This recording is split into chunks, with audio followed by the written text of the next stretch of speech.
રાજુ કરપડા કે જેમણે જ્યારથી આમ આદમી પાર્ટીનો સાથ છોડ્યો છે ત્યારથી ખૂબ ચર્ચાઓમાં આવ્યા છે. અચાનક તેમણે પ્રેસ કોન્ફરન્સ બોલાવી અને ઘણા ધડાકા કર્યા. નમસ્કાર, આપ જોઈ રહ્યા છો યોર ન્યૂઝ અને આપની સાથે હું સદ્દામ.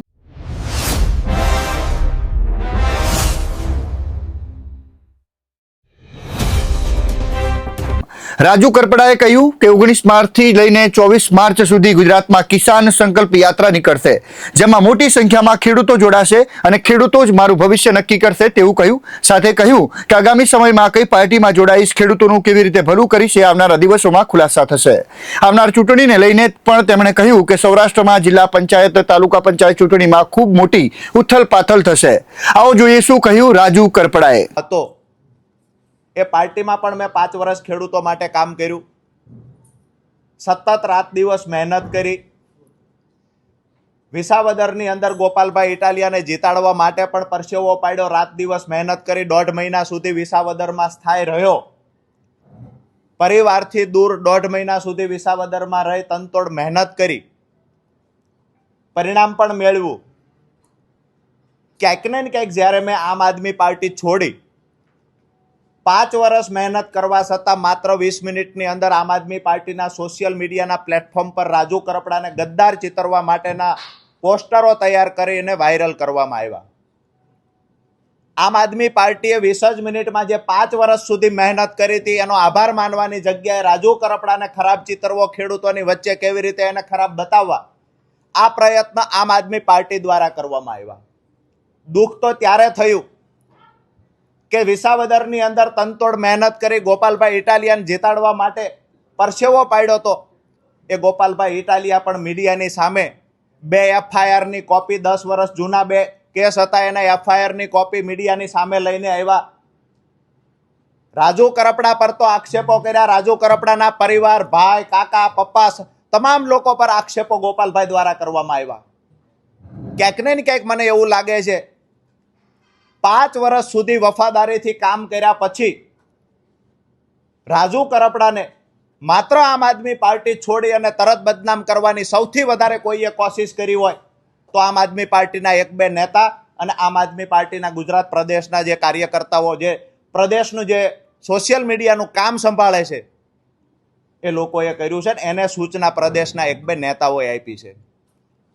ક્યાંક ને ક્યાંક મને એવું લાગે છે ખેડૂતોનો જે મારી સાથેનો પ્રેમ હતો, આ પ્રેમની વચ્ચે દિવાલ ઊભી કરવા માટે ખોટું ષડયંત્રના ભાગરૂપે ખોટી રીતે રાજુ કરપડા ડરપોક છે, રાજુ કરપડા ડરીને ભાગી ગયા છે, રાજુ કરપડાને 56ની સાથી નથી, આવી વાહિયાત વાતો એ લોકો દ્વારા કરવામાં આવી જે લોકો માટે મેં તનતોડ મહેનત કરી હતી. મહત્વની વાત એ છે કે આમ આદમી પાર્ટી દ્વારા ખેડૂતોની વચ્ચે જવા માટે ક્યાંક ને ક્યાંક કિસાન બચાવો યાત્રા સૌરાષ્ટ્રમાં કાઢવામાં આવી. આ યાત્રાનો જે ફિયાસ્કો થયો છે એના પરથી દેખાઈ આવે છે ખેડૂતોએ આમ આદમી પાર્ટીથી મોઢું ફેરવી લીધું છે. હું પણ એ પાર્ટી સાથે વર્ષો સુધી રહ્યો. વાસ્તવિકતા મેં પણ ખૂબ નજીકથી જાણી ખરેખર ખેડૂતોના નામે રાજનીતિ કેવી રીતે થઈ રહી છે, ખેડૂતોના નામે ક્યાંક ને ક્યાંક રાજકીય રોટલાઓ શેકાઈ રહ્યા છે. મહાભારતની અંદર કૃષ્ણએ કહ્યું છે કે સત્તા માટે થઈ અને પોતાના કોઈ જો અન્યાયનો રસ્તો અપનાવે, સત્તા માટે થઈને ખોટા રસ્તે જો પોતાના જઈ રહ્યા હોય તો એની સામે પણ લડવું જોઈએ. આવું મહાભારતમાં કૃષ્ણએ અર્જુનને કીધું છે. અને હું એવું માનું છું કે મારા ખેડૂતોના નામે જ્યારે કોઈ રાજનીતિ કરી રહ્યા હોય ત્યારે ખરેખર વાસ્તવિકતા ખેડૂતોની વચ્ચે લઈ જવી જોઈએ. કોઈ પણ પાર્ટી ભૂતકાળમાં પણ ખેડૂતોના નામે ઘણી વખત રાજકીય પાર્ટીઓએ રોટલા શેક્યા છે. મને એવું લાગે છે કે આવનાર સમયમાં જેવી રીતે સુરેન્દ્રનગર જિલ્લાની અંદર ખેડૂતોને અભિપ્રાય લેવામાં આવ્યો, તમામ ખેડૂતોની એક વાત હતી કે રાજુ કરપડા જ્યાં જાય ત્યાં અમે એની સાથે છીએ. હું એવું માનું છું કે સુરેન્દ્રનગરના કાર્યક્રમો પછી જે સૌરાષ્ટ્રમાંથી ખેડૂતોના ફોન આવ્યા, ખેડૂત આગેવાનો મળવા આવ્યા, છેલ્લા 5 દિવસથી મેં તમામ જિલ્લાઓમાં આગેવાનો સાથે મિટિંગ કરી છે. એના પરથી ખેડૂત આગેવાનોને મળી અને એક નવો નિર્ણય લીધો છે કે અહીંયા આમ આદમી પાર્ટી ખેડૂતોના હિતની વાત કરે છે, એ જ આમ આદમી પાર્ટી અહીંયા દેણા માફીની વાત કરે છે. હું માનું છું ગુજરાતના ખેડૂતોના દેણા માફ થવા જોઈએ. સત્તામાં બેઠેલી ભાજપને પણ સંદેશ આપીએ છીએ ખરેખર ખેડૂતોના હિતમાં નિર્ણય લેવાવો જ જોઈએ. પણ આમ આદમી પાર્ટી અહીંયા દેણા માફ કરવાની વાત કરે છે, તો પંજાબની અંદર શા માટે દેણું માફ થતું નથી? ગુજરાતમાં દેણા માફીની વાત છે. દેશના સૌથી વધારે જો ખેડૂતો પર દેવું હોય તો પંજાબમાં છે. બીજી વાત કે ચાવવાના અને દેખાડવાના જુદા જુદા હોય, આવું ના હોઈ શકે. પંજાબની અંદર શંભુ બોર્ડર પર કેન્દ્ર સરકારની સામે એમએસપીના મુદ્દે 13 મહિનાથી જે ખેડૂતો આંદોલન કરી રહ્યા હતા, રાત્રે એમની પર પંજાબ પોલીસ દ્વારા હુમલો કરવામાં આવ્યો, તંબુ તોડી નાખવામાં આવ્યા, દંડા મારવામાં આવ્યા, 700 થી વધારે ખેડૂતોને પૂરી દેવામાં આવ્યા જેલમાં. તો આમ આદમી પાર્ટીની સરકાર છે ત્યાં અહીંયા એમએસપી ની વાતો કરવામાં આવે છે, ત્યાં એમએસપી મુદ્દે લડી રહેલા લોકો પર અત્યાચાર શા માટે?